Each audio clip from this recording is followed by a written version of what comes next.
हमने कहा मंडल का नारा अंदर भी लगेगा और मंडल का नारा सड़कों पे भी लगेगा। और ये जय भीम जय मंडल वाले इकट्ठा करके ये कमंडल वालों का ढक्कन भी बंद कर देंगे। मेरी बात को जातिवार जनगणना कराइए, आंकड़े जारी कराइए। अगर शेड्यूल कास्ट में किसी भी जाति ने किसी और का हक खाया होगा, मैं गारंटी लेता हूं कि सूद समेत उस जाति को उसका अधिकार दिलाने का काम हम लोग करेंगे। दुश्मन बड़ा चालाक है। जो एकता हमने 10-12 साल चप्पलें घिस के बनाई थी, उस एकता को तोड़ने के लिए वर्गीकरण क्रीमी लेयर में आ गया है कि निजी क्षेत्रों में भी SC ST OBC के लिए आरक्षण की व्यवस्था होनी चाहिए। एक बार मुझे हाथ उठा के दोनों ऐसे करके बताओ जो लोग चाहते जातिवार जनगणना होनी चाहिए, नहीं होनी चाहिए? अगर होनी चाहिए तो मांगने से सिर्फ भीख मिलती है, अधिकार छीनने पड़ते हैं। बताओ पार्लियामेंट में आपका झंडा बुलंद कर रखा है, नहीं कर रखा? बताओ। पूरे 100-125 MP एक तरफ और आपका ये अकेला बेटा एक तरफ। बताओ डंडा मजबूत है या नहीं है? सोचो, जिस दिन मेरे जैसे 40-50 वहां चले गए उस दिन क्या होगा? मेरे भाई छोटे लाल प्रजापति को मार दिया गया, उसकी पीट के हत्या कर दी गई। मैं सबसे पहले सभा में नहीं वहां गया। बात इंसाफ की है। अगर कोई कमजोर समझ के कुचलने का काम करेगा तो टकराने के लिए चंद्रशेखर आजाद खड़ा है। मेरी बात को अभी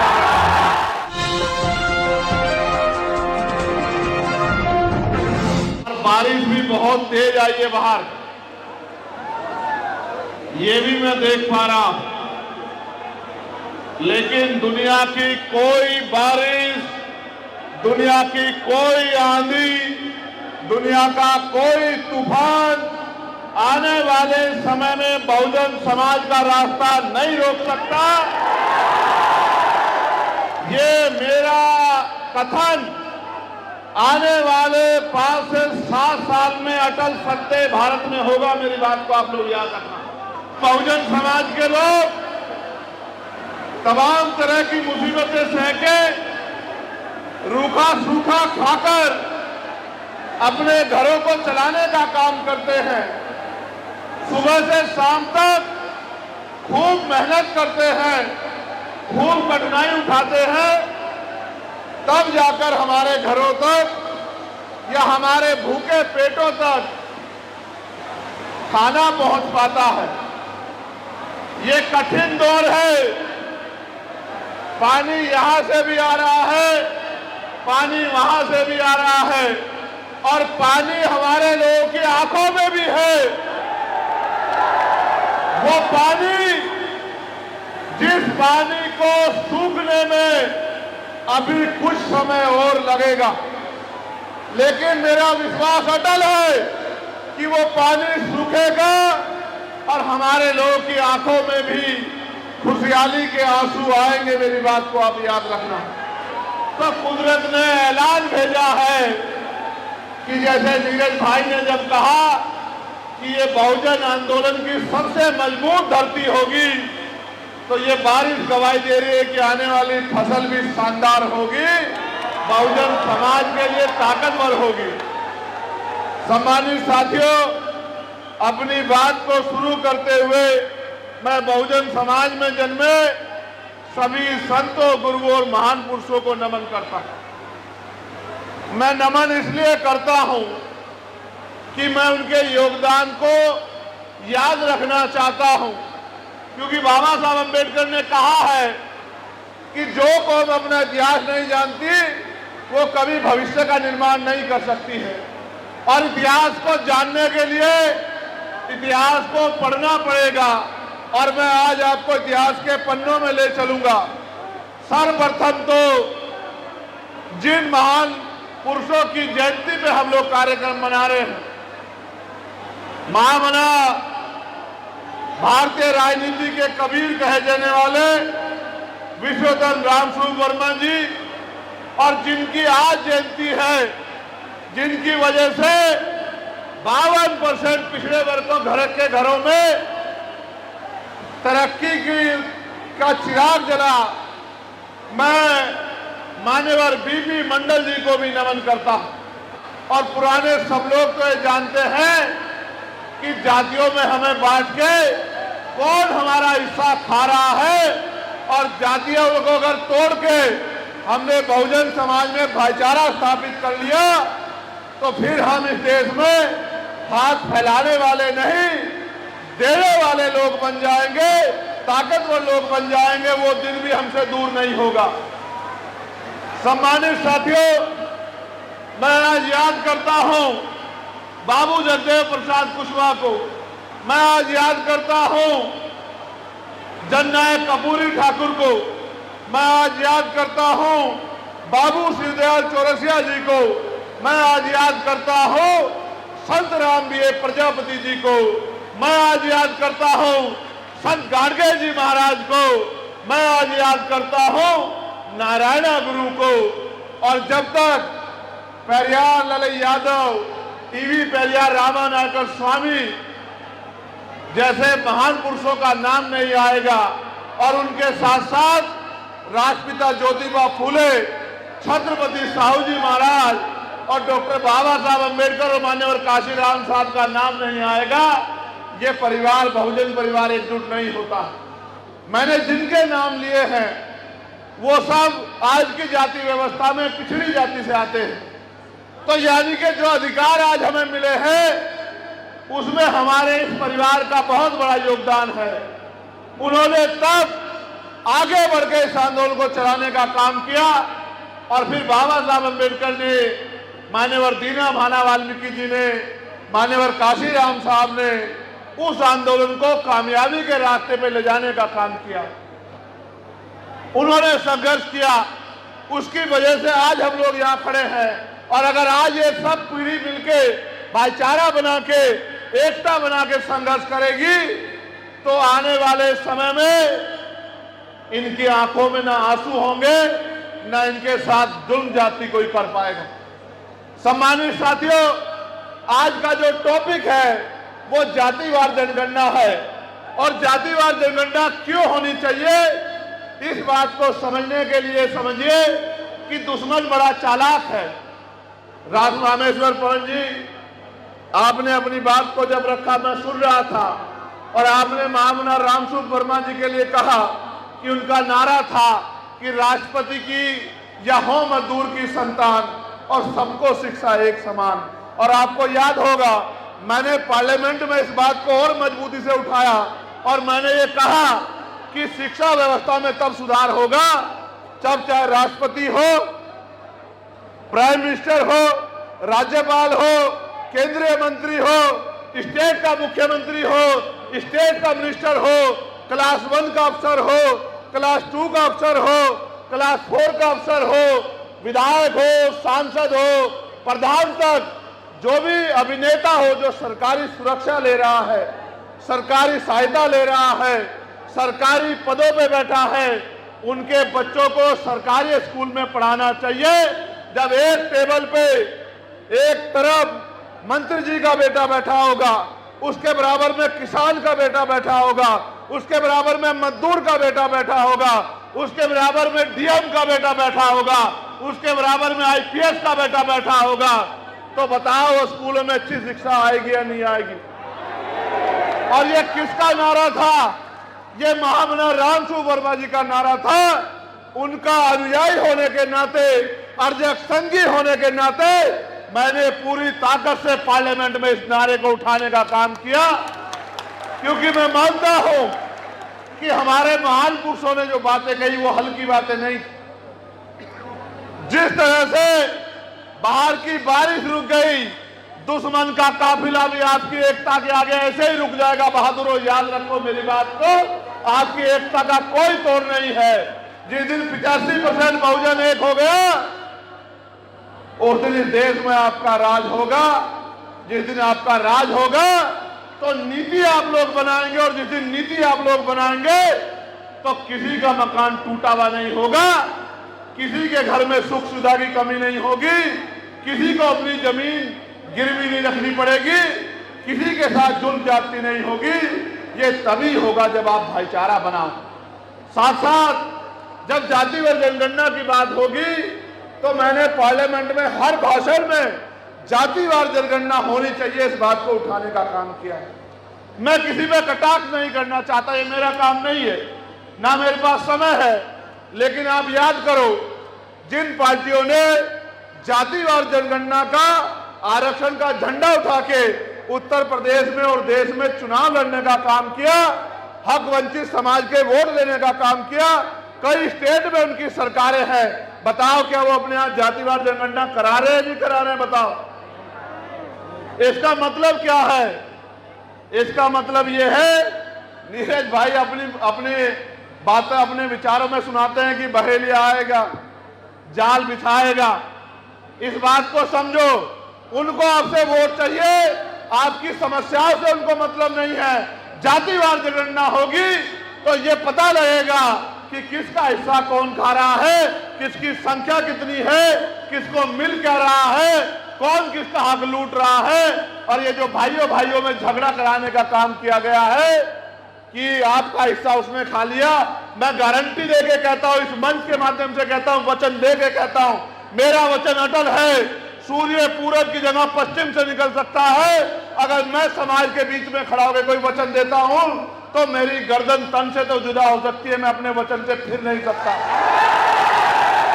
मैं आपको वचन देके कहता हूं, जातिवार जनगणना कराइए, आंकड़े जारी कराइए।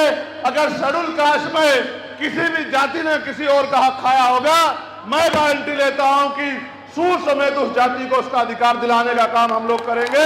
ये वचन मैं आपके सामने लेता हूं। हम लोग न्यायप्रिय लोग हैं, हम लोग किसी का हिस्सा खाने वाले लोग नहीं हैं। लेकिन दुश्मन बड़ा चालाक है। जो एकता हमने 10-12 साल चप्पलें घिस घिस के बनाई थी, उस एकता को तोड़ने के लिए उसने एक जमूला फेंक दिया, वर्गीकरण, क्रीमी लेयर। मैं आपको विश्वास से कहता हूं, हम अपने भाइयों के हिस्से का कभी विरोध नहीं कर सकते। अगर मुझसे छोटे को या बड़े को कुछ मिलेगा और अगर मैं मिशनरी हूं तो मेरी ये जिम्मेदारी है कि मैं अपने हिस्से का टुकड़ा भी उसके आगे कर दूंगा, अपने भाई का पेट खाली नहीं रहने दूंगा। मैं आपको विश्वास दिलाऊं, इस एकता के लिए हमने 14-14 बलिदान दिए, सड़कों पे लाठियां खाई, मुद्दों की लड़ाई लड़ी, भाईचारा बनाया, लेकिन दुश्मन ने बांटने में समय नहीं लगाया। अब मैं और आगे बढ़ता हूं। नीरज भाई ने कहा कि सबसे पहले बीपी मंडल जी के आगे माथा टेकना चाहिए। मैं ये कहता हूं कि माथा टेको या ना टेको, लेकिन बीपी मंडल जी के संघर्ष को मत भूलो। और ये भी याद करो, बीपी मंडल जी को याद क्यों करना है? बीपी मंडल जी ने तो रिपोर्ट पेश की थी कि 52% आबादी है, लेकिन धोखा करके सुप्रीम कोर्ट ने आपको 27% आरक्षण दिया। आज की मांग तो ये है, मैंने पार्लियामेंट में भी उठाई कि अब समय आ गया है कि निजी क्षेत्रों में भी SC, ST, OBC के लिए आरक्षण की व्यवस्था होनी चाहिए। बताओ, होनी चाहिए नहीं होनी चाहिए? क्यों होनी चाहिए, इस बात को समझिए। आप सब लोग टैक्स देते हैं, स्टेट को भी देते हैं, सेंटर को भी टैक्स देते हैं। अगर आप 1 रुपए का सामान खरीदते हैं तो उस पर 27% टैक्स है। यानी कि अगर किसी परिवार ने 1 महीने में 10,000 रुपए का सामान खरीदा तो 2700 रुपए सरकार के खाते में जाते हैं। आप ये महसूस करो, इन 2700 रुपए में से सरकार हमें देती क्या है? 4 किलो 5 किलो राशन। और उस राशन को देकर उस राशन को हम पे इस तरह का व्यवहार हमसे करती है और इस तरह से सलूक हमसे करती है जैसे हम उनके गुलाम। आप सब जिम्मेदार लोग हैं। बताओ, छोटा सा बच्चा बता देगा, अगर आपने किसी को 100 रुपए दिए और उसने 20 रुपए का सामान दे दिया तो किसका पैसा किसकी तरफ बैठता है? बताओ। और जिसके 80 रुपए उसकी तरफ उसका बैठता है, या जिसने 20 रुपए का सामान दिया, किसकी आंखें नीची होनी चाहिए? बताओ बताओ, किसकी आंखें नीची होनी चाहिए? मगर यहां तो उल्टा हो रहा है। 2700 रुपए जिसको आप देते हो वो आपकी खाल भी खींचता है और 200 रुपए का राशन देके आपको गुलाम बताने की भी बात करता है। और अगर कहीं आप उसको वोट ना दो तो आपको नमक हराम बताने का काम भी करता है। और साथ साथ आपके बच्चों के भविष्य को, उनके अधिकारों को लूटने का काम भी करता है। वो निजीकरण करा के आरक्षण को खत्म करने का काम भी करता है। वो तमाम तरह से सुविधा, लेटरल एंट्री, आउटसोर्सिंग करके आपके बच्चे के भविष्य को जीरो करने का काम भी करता है। सम्मानित साथियों, इस देश में मांगने से कुछ नहीं मिलता। मैं आपसे पूछना चाहता हूं, लंबे समय से मांग हो रही है कि जातिवार जनगणना होनी चाहिए। एक बार मुझे हाथ उठा के दोनों ऐसे करके बताओ जो लोग चाहते हैं जातिवार जनगणना हो। ऐसे खोल के उठाओ, अब नीचे करो, दोबारा बताओ कितने लोग चाहते हैं जातिवार जनगणना होनी चाहिए। जरा एक बार आवाज में बताओ, संगठित होके बताओ, होनी चाहिए नहीं होनी चाहिए। अगर होनी चाहिए तो मांगने से सिर्फ भीख मिलती है, अधिकार छीनने पड़ते हैं। और आप जानते हैं, मुझसे ये कहा जाता था कि चंद्रशेखर तो नौजवान है, ये क्या कर लेंगे। बताओ, पार्लियामेंट में आपका झंडा बुलंद कर रखा है नहीं कर रखा, बताओ। पूरे 100-125 एमपी एक तरफ और आपका ये अकेला बेटा एक तरफ। बताओ डंडा मजबूत है या नहीं है। तो सोचो, जिस दिन मेरे जैसे 40-50 वहां चले गए उस दिन क्या होगा। सुनो, जिस दिन हम नारा लगाए ना जय भीम जय मंडल का, उसी दिन हमारे अध्यक्ष जी कानून बना दिए कि अब कोई नारा नहीं लगाएगा पार्लियामेंट में। हमने कहा मंडल का नारा अंदर भी लगेगा और मंडल का नारा सड़कों पे भी लगेगा। और ये जय भीम जय मंडल वाले इकट्ठा करके ये कमंडल वालों का ढक्कन भी बंद कर देंगे। मेरी बात को अभी मैं आपको कहना चाहता हूं, मैंने एक और मांग उठाई थी। अगर आप गौर करेंगे, ये आपके हितों की मांग है। मैं तो आपका हिस्सा हूं। मैंने कहा कि चाहे राष्ट्रपति हो, चाहे मुख्यमंत्री, प्रधानमंत्री हो, या डीएम, एसएसपी या सीओ दरोगा हो, या गांव का प्रधान हो, बीडीसी हो, विधायक हो, मंत्री हो या सांसद हो, उनका इलाज सरकारी अस्पतालों में होना चाहिए। उनके बच्चों का इलाज भी सरकारी अस्पतालों में होना चाहिए। इससे होगा क्या पता आपको? इससे ये होगा कि जब एक बेड पे मंत्री जी का इलाज हो रहा होगा और बराबर के बेड पे मेरे जैसे कोई किसान का बेटा पड़ा होगा, तो अगर उसके ड्रिप जो है मंत्री जी के बढ़िया वाली लग रही होगी, तो उससे थोड़ी सी कम बढ़िया वाली हमारे भी लग जाएगी। और डॉक्टर साहब भी पूरे हो जाएंगे, बैकलॉग भी भर जाएगा और साथ साथ दवाइयां भी आ जाएंगी। और मैं भी अपने लोकसभा क्षेत्र में नीरज भाई कई अस्पतालों का निरीक्षण करके आया। मशीन नहीं है, एक्सरे मशीन, अल्ट्रासाउंड मशीन नहीं है, ईसीजी मशीन नहीं है, और तो और डॉक्टर नहीं है, महिला डॉक्टर नहीं है, और तो और आप मत पूछो, ऑक्सीजन नहीं है। ये वो उत्तर प्रदेश है जहां गोरखपुर में सैकड़ों बच्चों की जान ऑक्सीजन की कमी से गई। और याद करो, कोरोना काल कितने लोगों को तरफ तरफ के जान चली गई, लेकिन ऑक्सीजन नहीं उपलब्ध करा पाई सरकार। और याद करो, ये वही क्षेत्र है जहां से बड़े पैमाने पे मजदूरी के लिए लोग जाते हैं। कोरोना काल याद होगा, ये बड़ी बड़ी बातें करने वाली सरकार मजदूरों को जाने के लिए बस ट्रेन की व्यवस्था भी नहीं करा पाई। ये हैसियत है सरकारों की। आप समझो, एक तरफ ये फूल बरसाते हैं, एक तरफ ये बड़ी बड़ी ट्रेनें चलाते हैं, लेकिन जब मजदूर, किसान, कमेरों की बात आती है, महिलाओं की बात आती है, तो ये हाथ खींच लेते हैं, बोलते हम पे कुछ नहीं। इसलिए मैंने मांग की कि शायद देश अभी कोरोना जैसे अगर कोई विपदा आ जाए, निपटने में तैयार नहीं है, तो बुलेट ट्रेन की बात करने से पहले अच्छे इलाज की व्यवस्था करा दो। और जो लोकल ट्रेनें हैं, हमारे यहाँ पैसेंजर ट्रेनें हैं, उनमें डब्बे ही बढ़वा दो, तुम्हारा भला हो जाए। कुछ तो करो गरीबों के लिए। आज जाति धर्म देख के कार्रवाई हो रही है। आपने देखा मध्य प्रदेश में शहजाद भाई का मकान किस हालात में कर दिया। और ये कल अगर शहजाद निर्दोष साबित हो गया तो क्या ये सरदार सरकार उसका मकान बनवा देगी? उसकी गाड़ियों का वैध करार दे दिया गया। बात शहजाद की नहीं है, बात इंसाफ की है। अगर कोई मुसलमानों को, कोई सिखों को, बुद्धिस्टों को, जैनों को, ईसाइयों को कमजोर समझ के कुचलने का काम करेगा तो टकराने के लिए चंद्रशेखर आजाद खड़ा है। मेरी बात को अभी वो दिन चले गए। अभी अभी हम पतारा से निकल के आए हैं। मेरे भाई छोटे लाल प्रजापति को मार दिया गया, उसकी पीट पीट के हत्या कर दी गई। मैं सबसे पहले सभा में नहीं वहां गया अपने परिवार के आंसू पूछने के लिए। मैं जाति को नहीं मानता, मैं बहुजन हूं। कभी कभी मैं जो कुछ मांगे उठाता हूं उनके कारण है, लेकिन मैं छोटे लाल प्रजापति जी के यहां गया और उसका घर देखा रामेश्वर पवन जी। मैंने, मुझसे मत पूछो मेरे दिल में कितनी पीड़ा हुई। 3 फीट का गेट है उसका, मेरी कमर की रीढ़ की हड्डी तिरछी करके मुझे जाना पड़ा। और मैं अकेला नहीं गया, एसडीएम को लेके गया, सीओ को लेके गया, एसएचओ को लेके गया, तमाम अधिकारियों को लेके गया, समाज कल्याण अधिकारी को कि चलो घुसो, देखो तुम्हारी कमर तिरछी होती है नहीं होती हमारे घरों में जाते हुए। सरकार कहती है प्रधानमंत्री आवास योजना, कहाँ है आवास योजना? छोटे लाल प्रजापति का घर कच्चा है, उस गांव में रहने वाले दलित पिछड़े घर कच्चे।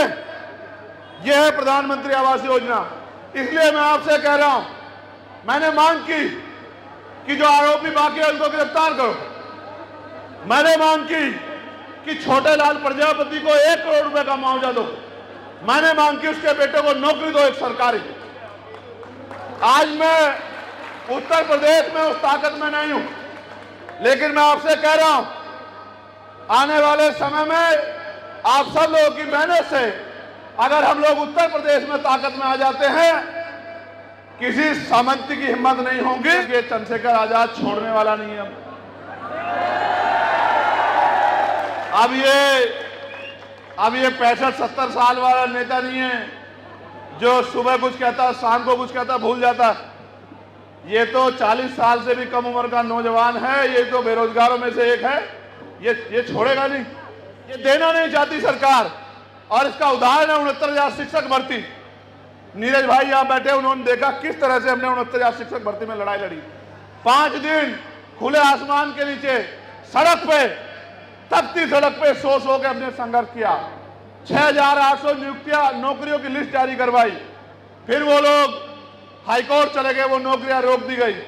अब फिर उनको न्याय मिलने की उम्मीद जगी है, लेकिन मैं सरकार को जानता हूं, मुझे पता है सरकार पिछले दरवाजे से अपने लोगों को सुप्रीम कोर्ट भेज देगी और सुप्रीम कोर्ट में बैठे उनसे प्यार करने वाले जज उस फैसले को पेंडिंग में घेर देंगे। मैंने मांग की कि अब all India judicial service commission बननी चाहिए और SC ST OBC के बच्चों को सुप्रीम कोर्ट और हायर कोर्ट में भी, हाई कोर्ट में भी, हायर जुडिशरी में भी रिजर्वेशन मिलना चाहिए। हमारे बच्चों को वहां नौकरी मिलनी चाहिए, हमारे बीच के लोगों को जज बनना चाहिए। अब मैं आपसे कहना चाहता हूं कि ये सारे काम तभी होंगे जब राजनीतिक शक्ति बनाओगे, और राजनीतिक शक्ति वोट से बनती है। मैं किसी को बुरा नहीं कह रहा, आपने सबका साथ दिया।